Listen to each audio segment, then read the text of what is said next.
Adwoa went missing on Friday afternoon after the school excursion. Kofi, Adwoa's father, was a 45-year-old Ghanaian living in Accra. He owned large acres of land in Aburi where he had an apple orchard. Adwoa was Kofi's only child. Her mother had died when she was just 2. Adwoa, who was 12 years old at the time, lacked nothing. Kofi made sure that everything was there for her and never joked with his only daughter. Kofi was a successful businessman who exported apples to other parts of the country. He had a mansion and employed people to work for him, including young men who handled his apple picking machines and manual picking. At his mansion, he employed a cook, Yvonne, 30 years old. A laundryman, Kwame, 34 years old, the cleaner, Lydia, 25 years old, a chauffeur, Mensa, 40 years old, his personal assistant, Osei, 38 years old, and a caregiver, Nana, 28 years old. Adwoa, who was in secondary school, attended the best school in Accra. Nana usually take Adwoa to school and back, but sometimes they walked while Mensa drove the whole family anywhere, anytime, and also drove Adwoa to school. Kofi had been in the apple business since he was 30. He dealt with a lot of foreign and local companies who came to buy apples in large quantities to either use to produce juice or sell as fruit. The apple juice company was in his late wife's name but willed to Adwoa. Adwoa had 2 female friends, Dama Asante, whose fathers were as wealthy as Kofi. They attended the same Accra College High School, ACHS, with Adwoa, and they visited her every weekend. They were also members of the Christ Believers Pentecostal Church in Accra, a church where wealthy men in Ghana showcased their affluence. Kofi had a special seat in the church with his daughter because he was one of the men who heavily donated for the structure some years ago. Adwoa was a smart and intelligent kid who lacked nothing in life but had always wished to have siblings. She begged her father to remarry so that she could have siblings. She obviously couldn't play with Nana as they were not mates, and she was always happy approaching the weekend as Oma and Asante would not fail to show up at their house. During the school holidays, Kofi would take Adwoa to travel around the world. Kofi was doing everything for her, but the idea of remarrying got him thinking. He would have loved to remarry, but he couldn't deal with marrying a woman who did not love him but only wanted his money. His late wife, whom he knew when he had nothing, built the wealth with him. She loved, adored, and worshipped the ground he walked on, but death took her away from him. He couldn't deal with a loveless relationship. And he did not want any woman to mistreat his adorable daughter. Adwoa was his angel, and he did not joke with her. Every time he took Adwoa out to have fun, she would always remind him that she was tired of being an only child. This issue gave Kofi sleepless nights because he would go to any extent to make Adwoa happy. One fateful Tuesday morning, Adwoa refused Nana's offer to take her to school. She insisted that her father would be the one to do so. Kofi, who would always go to any extent to please his adorable daughter, did not hesitate to do so. When they got to the school, Adwoa asked her father to wait for her at the school gate. Adwoa went and brought a young beautiful lady in her early 30s whose name was Thima, her English teacher. She told her father that she would love to have Thima as her stepmom. Kofi, who was confused and shy at the same time, took Thima's phone number and left. Adwoa would always go and greet Thima every day even if she did not come to class. At home, Adwoa kept pestering her father to call Thima. Thima had lost hope in love, so she couldn't tell if she loved Kofi's wealth or him, but all she knew was that Kofi was a good-looking man. Thima was invited for the weekend, and they went to the beach to have fun. Thima realized that Kofi had more than people could have imagined. She made up her mind to enjoy part of the cake. Kofi, trying to please his daughter, went to see Thima's parents and paid her bride price with gold. After the ceremony, Thima quit her teaching job and joined the juice company as a manager. After Thima joined Kofi's family, she was introduced to the workers, and they welcomed her. Thima had given up on love after her longtime boyfriend traveled abroad and got himself another woman. Kwame looked exactly like her former boyfriend. Thima asked Kwame if he knew John, but Kwame said that he did not know any John and that they were not related. Kofi, who was always busy either in his orchard, juice company, or international business meetings, gave room for constant dialogue between Thima and Kwame. Kwame wanted to use Thima to achieve his plan, but he was disappointed as Thima was not who he thought. Kwame was a good boy whom Kofi picked from the street and decided to give him a life. When he first came to Kofi's house, he did not know how to handle the washing machine, and he had nothing, even shelter was a problem. Kofi made everything easy and possible for him, but Kwame was greedy. He became envious of the master due to his wealth. He started making plans on how to steal huge money from his master even when he was heavily paid by Kofi. Kofi paid his workers more than their actual salary. Even though he provided all the basic needs of a man, he sometimes extended help to their families whom he had never seen. Kwame was from the street, and he started behaving like one. Kwame told Thima that Kofi could never love her like his late wife, that Kofi's love died the day the wife left the world. Thima shunned him, although she could see things for herself. Even if Kofi did not love her, the love she had for Adwoa was enough, and if she bore her own children and kept enjoying the money, it would be enough for her. Thima was not aware of Kwame's plan, but she knew that the young man was up to something. That afternoon, Kwame went to buy detergent in large quantities for the house laundry. He came across a biracial middle-aged man who would probably be his master's age. The man promised him a huge amount of money if he could give him information about Kofi's movements and Adwoa's movements. Kwame, on hearing the amount, decided to carry out the man's assignment. They would always meet at an uncompleted building close to the big market every weekend. He would give him the weekly report, and in return, the man would give Kwame 500 Ghana cedis. So, if he delivered for 1 month, he would probably be getting 2,000 Ghana cedis plus his salary of 4,000 Ghana cedis. Kwame made it a duty to buy detergent every week, even though they still had enough. This was going on for 2 months. That Friday afternoon, Adwoa's class went for an excursion. The school usually dismissed by 2 p.m. Nana and Mensa were at the school gate waiting for her, but due to the excursion, they didn't come back on time because the school bus they used broke down on their way back. Mensa and Nana waited for the pupils to come back, but they were not there by 4 p.m. They went home hoping to return by 5 p.m. By exactly 4:20 p.m., the school bus arrived at the school. Then some of the students were waiting for their parents due to the distance, while some decided to walk home.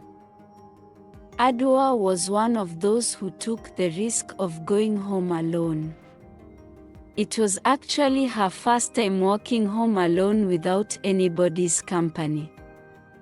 On her way home, she decided to take the shortcut which Nana showed her some time ago. Immediately she turned left into the narrow path. A car that looked exactly like her father's car stopped in front of her. Before she could say anything, she was thrown inside the car, and they zoomed off. They drove for 4 hours. She later found herself in a beautiful mansion where the man lived with his family.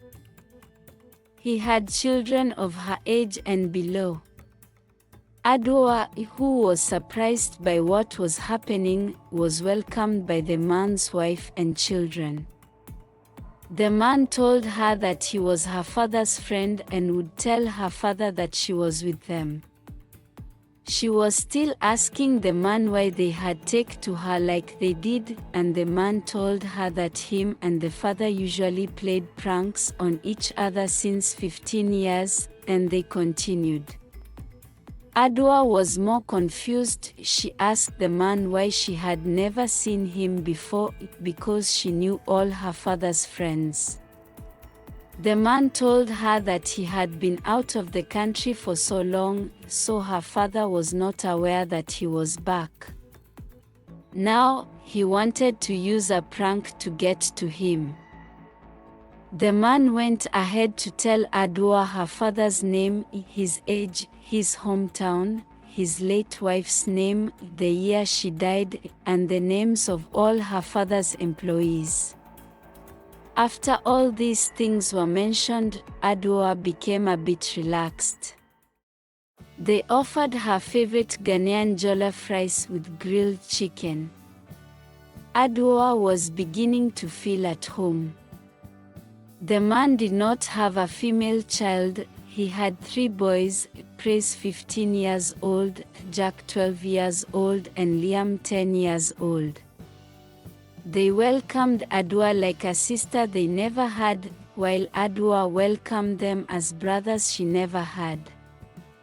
Back home, Kofi's house was filled with confusion after Mensa and Nana came back without Adwoa and declared her missing. They called Kofi to tell him the situation. Kofi's blood pressure went up and everybody was bewildered.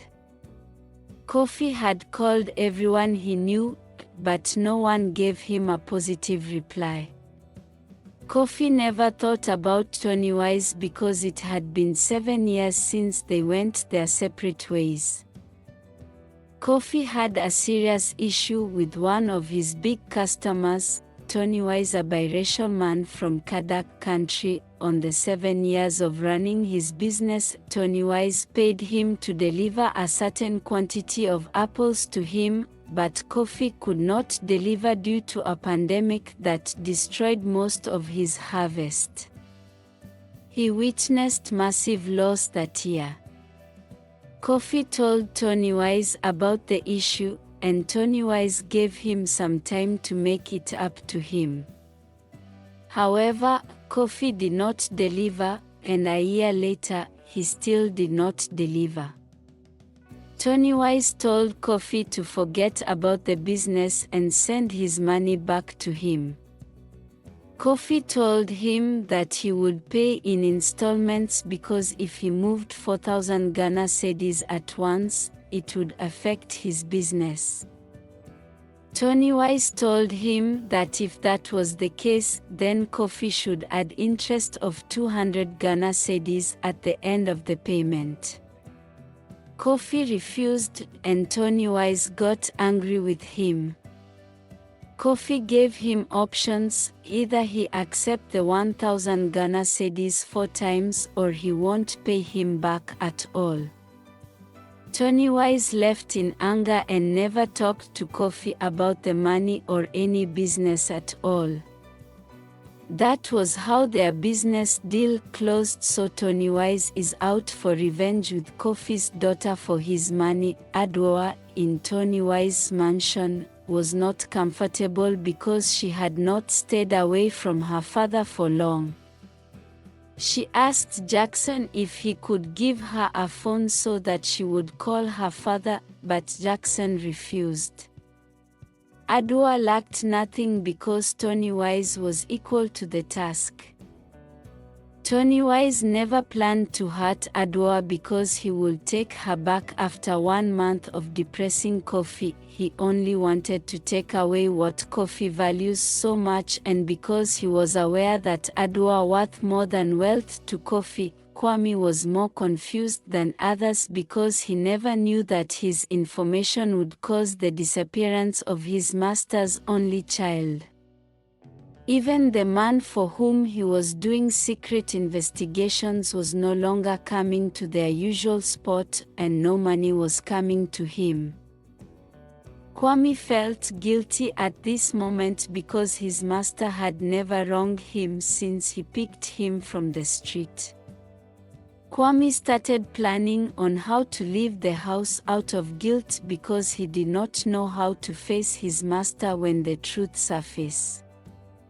It had been 2 weeks since Adwoa went missing. Jackson became Adwoa's good friend, and he revealed everything to Adwoa on day of his father's absence.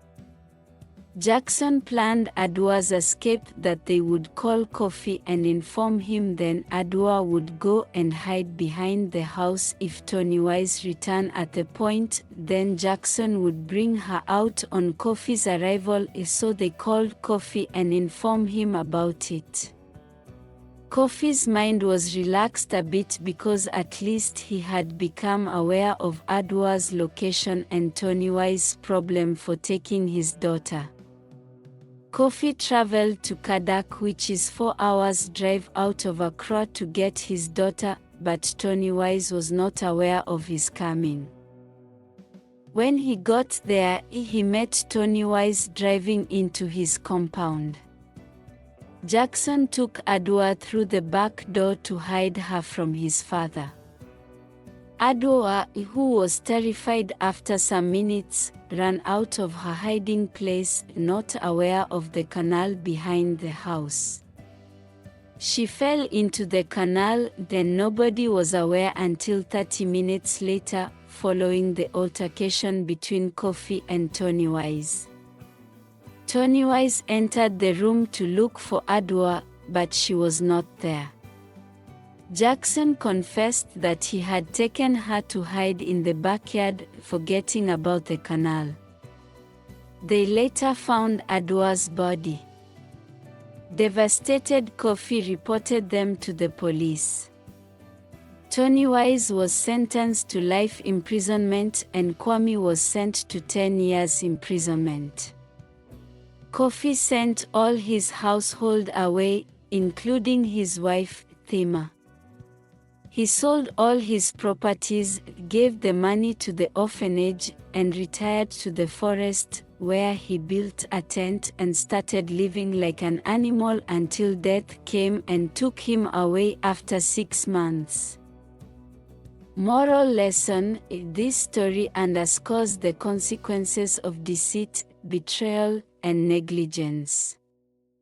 Jackson's negligence in forgetting about the canal led to a tragic outcome. Tony-Wise's actions and Kwame's betrayal resulted in severe consequences for them.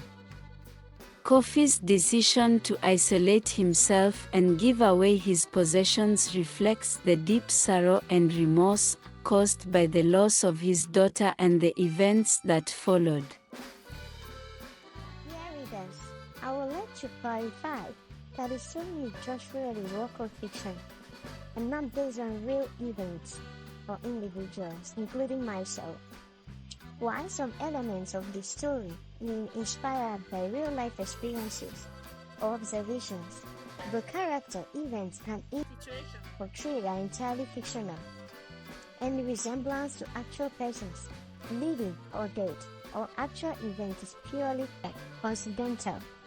Thank you for taking the time to read the story, and I hope you enjoy the fictional journey it took you on. Thank you. Subscribe, like, and comment for more stories.